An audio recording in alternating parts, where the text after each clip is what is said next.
Hello student, मैं सीमा श्रीवास्तव अपने YouTube channel में आप सबका स्वागत करती हूँ। बच्चों, आज हम कक्षा 8 के सुबोध भारती के पुस्तक के पाठ 2 लाख की चूड़ियाँ के बारे में पढ़ेंगे। यह लेख जो है, यह कहानी कामता नाथ जी के द्वारा लिखी गई है। लाख की चूड़ियाँ एक बहुत ही मर्म स्पर्शी कहानी है जिसके लेखक कामता नाथ जी हैं। कामता नाथ जी ने जितने भी गद्य साहित्य की रचना की है, उनकी सभी कहानियों में मानवीय संवेदना और समय की सजगता बहुत अच्छी तरह से उभर कर आई है। इनकी कथाओं में तकलीफ़ बहुत सहज रूप से दिखाई देती है और कथाओं के जो भी पात्र इन्होंने रचे हैं, वह जिंदगी की हर घटना को बहुत ही सहज रूप से ग्रहण करती है। इनकी सारी कहानियाँ मानवीय संवेदनाओं को बहुत सुंदर रूप से चित्रित करती हैं और उन्हीं सुंदर कहानियों में से एक यह कहानी भी है जिसका शीर्षक है लाख की चूड़ियाँ। बच्चों, परिवर्तन इस जगत का नियम है। तकनीकी विकास के कारण हमारी बहुत सी प्रिय वस्तुएं न जाने कहाँ चली गईं, जिसमें हमारा बचपन सांस लेता था। इसके बावजूद हमें ऐसी बहुत सी वस्तुएं और ज्ञान मिला है जिससे हम दुनिया से कदम मिलाकर चल रहे हैं। इस प्रक्रिया में बहुतों से उनका व्यापार छूट गया है। ऐसी ही करुण कथा का शिकार हो गया है इस कहानी का पात्र बदलू। आइए हम उसके जीवन के बारे में जानते हैं। बदलू एक मनिहार था। मनिहार का अर्थ होता है जो चूड़ी बनाने का काम करता है। बदलू लाख की सुंदर सुंदर चूड़ियाँ बनाता था, यही उसका पेशा था। बदलू लेखक के मामा के गांव में रहता था। लेखक को जब भी छुट्टी होती थी तो वह अपने मामा के गांव जाने में बहुत रुचि रखता था। क्योंकि वहाँ पर बदलू जो था उसे लाख की ढेर सारी रंग बिरंगी गोलियाँ बना कर देता था, जो उसे बहुत अच्छी लगती थी। बदलू वैसे तो लेखक के मामा के गांव का था, तो उसे मामा कहना चाहिए था, लेकिन लेखक गांव के सब बच्चे बदलू को बदलू काका कहते थे, इसलिए लेखक भी बदलू काका कहा करता था। जब वह अपने मामा के गांव जाता था तब वह बदलू के पास चला जाता था और उसे वहाँ बैठ करके बदलू को चूड़ियाँ बनाते हुए देखा करता था। मुंगेरियों पर चढ़ाकर गोल गोल चूड़ियाँ बनाना देखना उसे बहुत अच्छा लगता था और बदलू चूड़ियाँ बनाने के बाद उन चूड़ियों पर रंग करता था।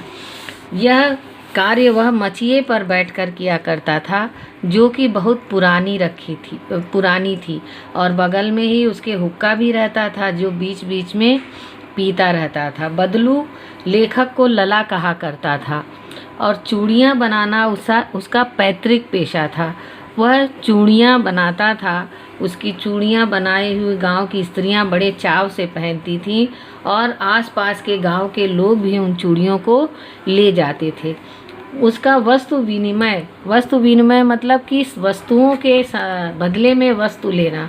वह चूड़ियाँ जो पैसे से नहीं बेचता था, वह चूड़ियाँ बेचता था कभी गेहूँ, चावल, अनाज आदि, इन सब चीज़ों के बदले में वह चूड़ियाँ बेचता था।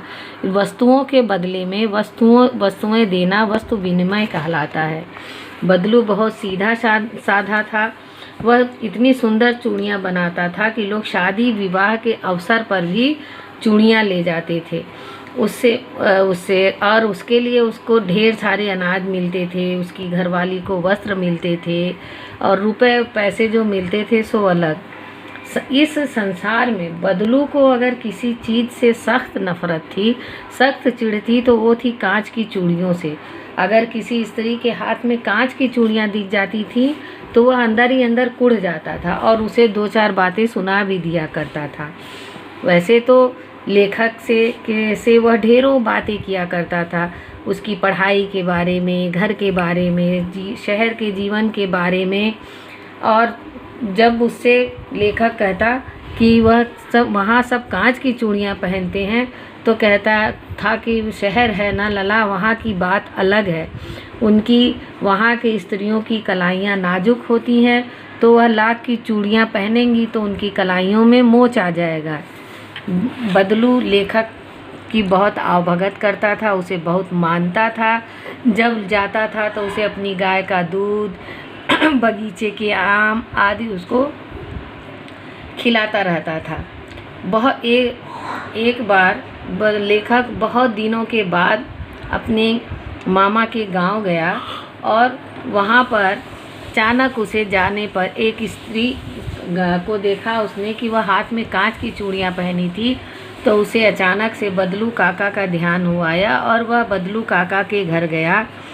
बदलू खाट पर लेटा हुआ था, आसमान की तरफ निहार रहा था और जब उसने लेखक ने आवाज़ दी बदलू काका, तो वह उसे लेखक को पहचान नहीं सका। तब उसने कहा, मैं जनार्दन हूँ और आपके पास से गोलियाँ बनवा कर ले जाता हूँ। लेखक ने अपना नाम जनार्दन बताया तो वह बदलू को तब याद आ गया और वह वहाँ पर बैठा,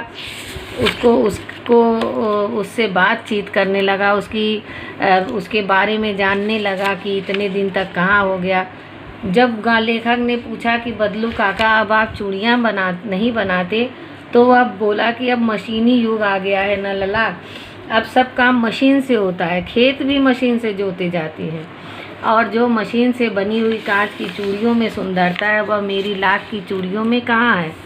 लेकिन मैंने कहा कि कांच तो बहुत ख़तरनाक होता है। तो उसने कहा, हाँ लाला, लेकिन अब तो मशीनी युग आ चुका है, इसमें मेरा कोई बस नहीं है। उसकी बदलू की तबीयत ख़राब थी, उसे दमा था और वह उसे फसली खांसी कहता था। बहुत दुखी था बदलू। मशीनी युग ने कितने के हाथ काट दिए, कितने कारीगरों के हाथ काट दिए और इस बार उसकी आम की फसल बहुत अच्छी हुई थी। उसने बात बदलते हुए लेखक ने जब आम के बारे में पूछा तो वह कहा बहुत अच्छी हुई है और अपनी बेटी को आवाज़ दिया, अरे रज्जो, लला के लिए आम तो ले आ। और वह उसे मीठे मीठे आम खिलाता है। इस तरह बदलू के पास लेखक बैठ करके और थोड़े आम ले करके अपने घर वापस आ जाता है। जब रज्जो लेखक को आम देती होती है तो उसकी हाथों में जो लाख की चूड़ियाँ थीं वह देखकर लेखक को आश्चर्य होता है। तब बदलू बताता है कि यही मैंने आखिरी जोड़ा बनाया था जमींदार साहब की बेटी के विवाह पर वह इस जोड़े के मुझे 10 आने दे रहे थे और मैंने जोड़ा नहीं दिया, कहा शहर से ले आओ। और तब से इसके बाद बदलू ने चूड़ियाँ नहीं बनाई। बदलू ने हार नहीं मानी थी। उसका व्यक्तित्व कांच की चूड़ियों जैसा न था कि आसानी से टूट जाए। तो बच्चों, यही लाख की चूड़ियों की कहानी है। और लाख कैसे पैदा होता है? लाख कीटों के द्वारा उत्पन्न होता है। लाख कीटों से उत्पन्न होता है। लाख उत्पन्न करने वाले कीटों को लैसिफर लाक्का या लाख कीट कहते हैं। लाख कीट कुछ ही पेड़ों पर पनपते हैं। ये पेड़ केवल भारत, म्यांमार, इंडोनेशिया, थाईलैंड में ही पाए जाते हैं। भारत में जिन पेड़ों पर लाख उगाया जाता है उन पेड़ों में कुसुम, खैर, बेर, पलाश, शीशम, पाकड़, गूलर, पीपल, बबूल, शरीफा आदि आते हैं। आज के समय में भी लाख का उपयोग ठप्पा देने, चूड़ियाँ बनाने, पॉलिश बनाने, सोने चांदी के आभूषणों में जो खाली जगह होता है उस स्थान को भरने आदि के कार्यों में किया जाता है। तो बच्चों, यह लाख की चूड़ियाँ पाठ का सारांश था जिसे मैंने आपको बताया। अब आज आपकी कक्षा में इस पाठ का डिस्कशन होगा और इसके प्रश्न उत्तर के बारे में हम लोग जानेंगे। धन्यवाद।